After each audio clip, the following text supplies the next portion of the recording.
ఇది ఈరోజు పెరియార్ రామస్వామి గారిని గుర్తు చేసుకోవాలంటే ఆయన చేసింది ఏంది? ఆయన జీవితం అంతా మహిళల కోసమే చేసినాడు. మహిళల హక్కుల గురించి, వాళ్ళ సమస్యల గురించి 750 పేజీలు రాసినాడు. 750 పేజీలు ఆ రోజుల్లో. ఆయనతో కలిసి రామన్న లోహియ చాలా చర్చించినాడు. ఈయన ప్రభావం వల్లనే రామన్న లోహియ సోలిస్ట్ పార్టీ నాయకుడు. ఆయన ఏం చెప్పినాయంటే, मैं उस मंच से भाषण नहीं दूंगा जिस मंच पे एक औरत बेटी बैठी नहीं है. ఆడ కూతురు కనుక వేదిక మీద లేకపోతే నేను ఆ వేదిక మీదకి ఎక్కి మాట్లాడను అని లోహియా అన్నాడు. లోహియాకి ఇన్స్పిరేషన్ ఎవరు? పెరియార్ రామస్వామి నాయకర్. ఆయన ఇది వినే ఇంకో మాట ఏం చెప్పినాడు లోహియా? ప్రతి కమిటీలో ఒక ఆడ కూతురు ఉండాలి, ప్రతి కమిటీలో ఒక నిరక్షరాస్యుడు ఉండాలి. నిరక్షరాస్యునికి ఎక్కువ జ్ఞానం ఉంటుంది, ఎక్కువ నిజాయితీ ఉంటుందని చెప్పినాడు. అది పెరియార్ రామస్వామి నాయకర్ చెప్పినాడు. స్త్రీలకు వాళ్ళకున్నంత ధైర్యం, తెగువ ఇంకోరికి ఎవరికి ఉండదు. ఆయన చెప్పింది అదే. ఆయన ఏం చెప్పినాడు? ఆడవాళ్లకు మగవాళ్ళకు కూరేది ఆడ్రినలిన్ హార్మోన్, అంటే క్రోధం, హాయ్ ఓయ్ అని ఉంది. ఫైట్ అవసరమైతే ఫైట్ చేస్తారు, లేకపోతే పరారవుతారు. ఫ్లైట్ టు ఫైట్, ఫ్లైట్ పరారు. ఆడవారికి కర్ణారసం ఉంటుంది.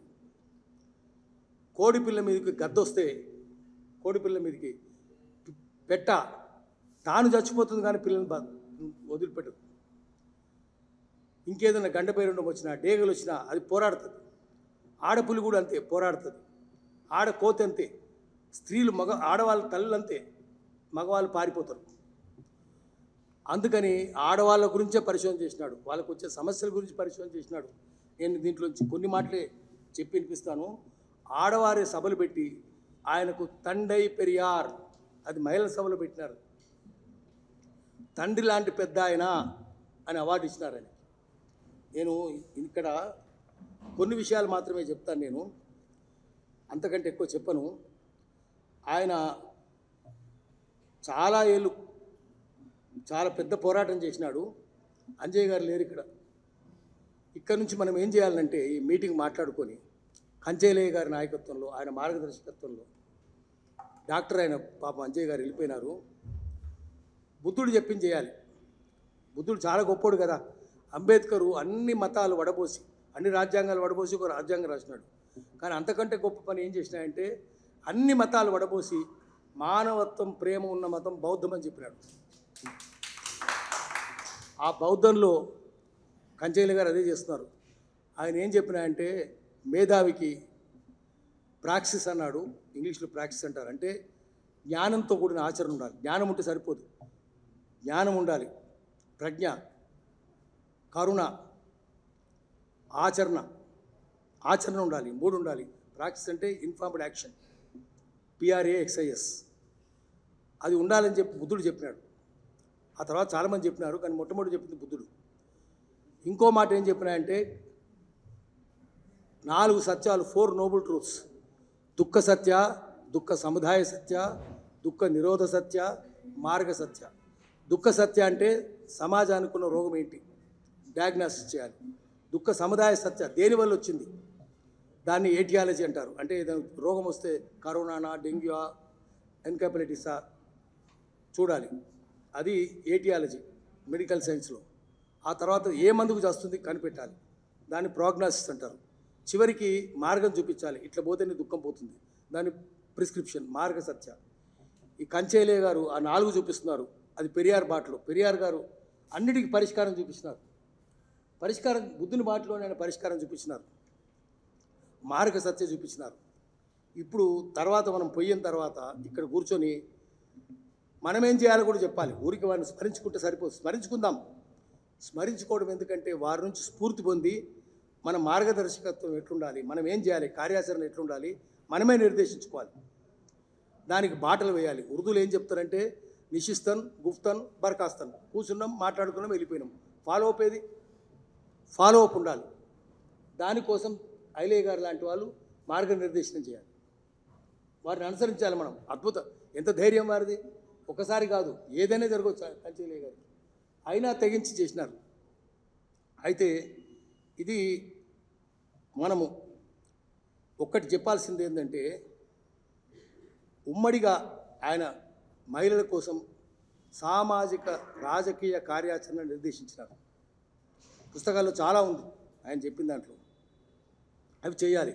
ఆ రోజుల్లో బాల్య వివాహాలు అవుతుంటే బాల్య వివాహాల మీద ఎదురు తిరిగినాడు ఆయన. లెక్కలు తీసినాడు ఆయన. ఎన్ని లక్షల మందికి చిన్న చిన్న పిల్లకు ఏడాది పిల్లలకు బాల్య వివాహాలే. అబ్బాయి 3-4 ఏళ్ళు ఉంటాడు, ఏమీ తెలియదు, అమ్మాయికి తెలియదు, అబ్బాయికి తెలియదు, పెళ్ళి ఏం చెప్తారు. ఆయన లెక్కలు తీసినాడు. వాళ్ళ ప్రాంతంలో 597 బాల్య వివాహాలు ఏడాది లోపల వాళ్ళకు, మొత్తం 15 ఏళ్ళ లోపల వాళ్ళకి తీసినాడు. 2 ఏళ్ళ వాళ్ళకి, 3 ఏళ్ళ వాళ్ళకి, 5 ఏళ్ళ వాళ్ళకి తీస్తే 3,97,000 బాల్య వివాహాలు. పుస్తకంలో ఉంది ఇదంతా. ఇంత బాల్య వివాహాలు అవుతుంటే చచ్చిపోతుంటే ఎట్లా? చివరికి ఆయన సొంత మేనకోడలు చిన్నప్పుడే పెళ్ళయింది, 7 ఏళ్లకు, 10 ఏళ్లకు భర్త చచ్చిపోయినాడు.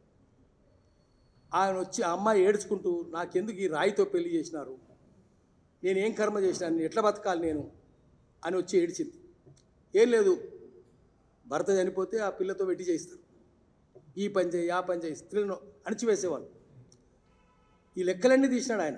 ఎంత శ్రమ చేసినాడు. 750 పేజీలు రాయడం కాక ఎవరెవరు ఏడాది లోపల వితంతులైన వాళ్ళు, 2 ఏళ్ళ లోపల వితంతులైన వాళ్ళు, 3 ఏళ్ళ లోపల, అట్లా 15 ఏళ్ళ లోపల వితంతులైన వాళ్ళు, ఇంకా 17-18 ఏళ్ళకు కూడా అయింటారు. ఆయన కృషి వల్లనే 18 ఏళ్ళ లోపల దాకా ఆడపిల్లకి పెళ్లి చేయొద్దని చట్టం వచ్చింది. ఆయన కృషి చేయడం వల్ల చట్టం బ్రిటిష్ వాళ్ళు తెచ్చినారు. మన గవర్నమెంట్ ఉంటే తెచ్చేది కాదు. ఆ బ్రిటిష్ వాళ్ళు మనల్ని చాలా దోపిడీ చేసినారు ఆర్థికంగా, అది వేరే విషయం. సామాజికంగా కొన్ని మంచి పనులు చేసినారు. సతీ నిషేధించినారు, సతీ సహగమనం నిషేధించినారు, వితంతు పునర్వివాహం ఆరంభించినారు, మొదలుపెట్టినారు. ఈయన రామస్వామి నాయకరు కొన్నేళ్ల తర్వాత ఆ అమ్మాయి తల్లిదండ్రులు వద్దంటున్నా కూడా బలవంతంగా అమ్మాయికి పునర్వివాహం చేసినాడు. అంటే ఆయన చెప్పిందే కాదు, చేసి చూపించినాడు ఆయన. అమ్మాయి కూడా ఒప్పుకుంది, అటు అబ్బాయి ఒప్పుకున్నాడు, కానీ తల్లిదండ్రులు ఒప్పుకోలేదు. అమ్మాయి తల్లిదండ్రులు తప్పు తప్పు, మేము ఒప్పుకోము, సమాజంలో తలెత్తి తిరగలేము, అయినా సరే చేసినాడు. ఇదంతా ఆయన స్త్రీల కోసం పెట్టినాడు. తర్వాత స్త్రీలే వాళ్ళనే ముందు పెట్టి నడిపించినాడు. నాగమ్మాలను ముందు చనిపోయిన తర్వాత కూడా ఆయన చెప్పింది ఏంటంటే, దళితుల సమస్యలు దళితులకే బాగా అర్థమైంది. శూద్రులు అప్పుడు దళితులనే లేదు, ఏబిసిడి లేదు, దళితులు లేదు, అందరూ శూద్రులే కదా. శూద్రుల సమస్యలు, అంటరానుల సమస్యలు వాళ్ళకే అర్థమవుతాయి. స్త్రీల సమస్యలు స్త్రీలకే అర్థమవుతాయి, తక్కిన వాళ్ళకి అర్థం కావు కదా. అందుకని వాళ్ళనే ముందు పెట్టి నడిపించాలన్నారు.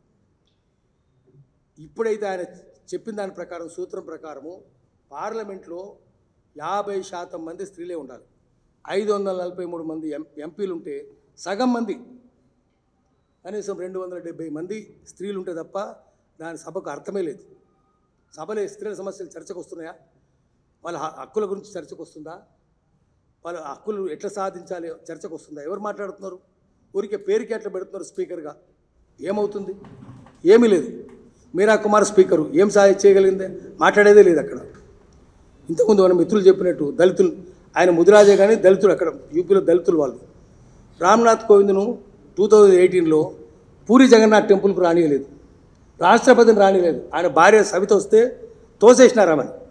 చివరికి బయట నుంచి మొక్కొని పొమ్మన్న, దూరం నుంచి మొక్కొని పోతే, మొక్కొని పోయిన స్థలంలో వాళ్ళు వెళ్ళిపోయిన తర్వాత నీళ్లు పోసి కడిగినారు, పాలు చిలకరించినారు. ఇంత దుర్మార్గాలు ఇప్పుడు జరుగుతుంటే మురుమును రాణించినారా? మురుమునే గుళ్ళోకి రానియలేదు.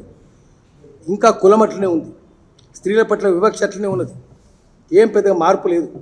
అందుకనే మళ్ళీ మనం రామస్వామి నాయకర్ లాంటి వాళ్ళను, పెరియార్ అని పేరు ఈవి రామస్వామి నాయకర్, కానీ ఆయన్ని పెరియార్ ఎందుకన్నారంటే పెద్ద ఆయన, తండై పెరియార్ అంటే తండ్రి లాంటి పెద్ద ఆయన. తండ్రి అంటే తండ్రి, తమిళ తెలుగు ఒకే రకంగా ఉంటుంది, తండ్రి అని. ఇవన్నీ ఒకటి కాదు, ఇంకా దీనికి చెప్పాలంటే చాలా ఉన్నది. కులాల ఎందుకు కులాలు వచ్చినాయి అవి కూడా కనుక్కున్నాడు ఆయన. ఎందుకు విడదీసినారు కులాలుగా అది రాసినాడు. చాలా అద్భుతమైన పరిశోధనలు చేసినాడు. ఒక స్త్రీల గురించి 750 పేజీలు రాసినాడంటే వాళ్ళ సమస్యలన్నీ రాసినాడు. నివారణోపాయాలు కూడా రాసినాడు, అది వేరే రాసినాడు. నివారణోపాయాలు కులాల గురించి అట్లాగా రాసినాడు, అంటరానివర్తనం గురించి అట్లాగా రాసినాడు. ఒకటి కాదు, సమాజంలో ఎన్ని రుగ్మతలు, ఎన్ని రోగాలు ఉన్నాయో అన్నిటి గురించి అద్భుతంగా రాసినాడు ఆయన. అందుకనే మనం ఆయన అడుగుజాడలు నడవాలంటే ఆయన స్ఫూర్తి తీసుకొని పోవాలి. ఇప్పుడు ఆయనది 146 చేస్తున్నాం మనం, 140, ఈ 47 అనుకుందాం, 2-3 ఏళ్ళు 150 అవుతుంది. సావిత్రిబాయి పూలే, జ్యోతిరావు పూలే 2 ఏళ్లలో 200, అయ్యా ముగిస్తున్నా నేను, 2 ఏళ్ళు అయితే 200 ఏళ్ళు అవుతుంది. 2 శతాబ్దాలు జ్యోతిరావు పూలే. ఇంకా ఇంకా 4 ఏళ్ళు తక్కువ, ఆమెకు 4 ఏళ్ళు చిన్నది సావిత్రిబాయి పూలే. నా ఉద్దేశంలో వచ్చే ఏడాది నుంచే ఒక ఏడాది అంతా సావిత్రిబాయి పూలే జ్యోతిరావు పూలే ఉత్సవాలు చేయాలి. ఏడాది అంతా చేయాలి. మొట్టమొదటి వాళ్ళే కదా అంబేద్కర్ వాళ్ళు మా గురువులను ఎందుకన్నాడు ఆయన? ఎందుకంటే ఆయన వాళ్ళు రాసింది చదవకపోతే అంబేద్కర్కి అంత తెలిసేది కాదు. అంబేద్కర్కి అంత జ్ఞానం ఇచ్చింది వాళ్ళ రచనలే అని చెప్పినాడు ఆయన. అందుకని వాళ్ళని మనం జ్యోతిరావు పూలే సావిత్రిబాయి పూలే అటువంటి వాళ్ళు అయితే పుట్టరు. సావిత్రిబాయి పూలే అంటే పుడుతుందా? భూమికి ఎంత ఓపిక ఉందో అంత ఓపిక సావిత్రిబాయి పూలేకుంది. మీరు భూమి కదా గడ్డపార తీసుకొని పొడిచినా బాధపడుద్దా? పడదు. చెట్టు కొట్టేసినా బాధపడదు, ఉమ్మినా బాధపడదు, తొక్కినా ఆమె కూడా అంతే. ఆమె చదువు చెప్పడానికి పోతే ఆమె రాళ్ళేసినా పెంట జల్లినా ఏమి జల్లినా ఓడ్చుకుంది. మర్డర్ చేసి చూసినా కూడా, హత్య చేసి చూసినా ఓడ్చుకున్నది. అయినా చదువు చెప్పింది. అటువంటి జ్యోతిరావు పూలే సావిత్రిబాయి పూలే పుట్టరు. కాబట్టి వచ్చే ఏడాది నుంచే మనం ఒక ఏడాది పాటు చేయాలి. వారానికి ఒక రోజు ఎక్కడో చోట సదస్సు. బహుముఖ కోణాలు ఉన్నాయి వాళ్ళ జీవితంలో. ఒక్కొక్క కోణం మీద ఒక్కొక్క వారం సదస్సులు పెట్టాలి. ఆ తర్వాత ఇంకా 2-3 ఏళ్ళు అయిన తర్వాత పెరియార్ రామస్వామి నాయకుడిది కూడా ఒక్కొక్క కోణం మీద 1 ఇయర్ చేయాలి. అట్లా చేస్తూ పోతే అప్పుడు మనకు ఏం చేయాలనే దారి కనిపిస్తుంది. వాళ్ళు లైట్ హౌస్లు మనం చిమ్మ చీకట్లో కొట్టుకుంటున్నాము. ఒక చిన్న మాట చెప్పి ఆపేస్తాను నేను. ఇప్పుడు మనం ఎటువంటి పరిస్థితిలో ఉన్నామంటే అన్ని ఉద్యమాలు రడ్డర్లెస్ బోట్, చుక్కాను లేని నావ, విత్ ఎన్ ఓర్లెస్ బోట్స్మన్, తెడ్డు లేని నావికుడు, ఈయన షోర్లెస్ ఓషన్, ఒడ్డు లేని సముద్రంలో తెడ్డు లేని నావికుడు, చుక్కాను లేని పడవ కూర్చున్నట్టున్నది. అది ఎటుపోతుందో లేదు, చుక్కాను కూడా లేదు.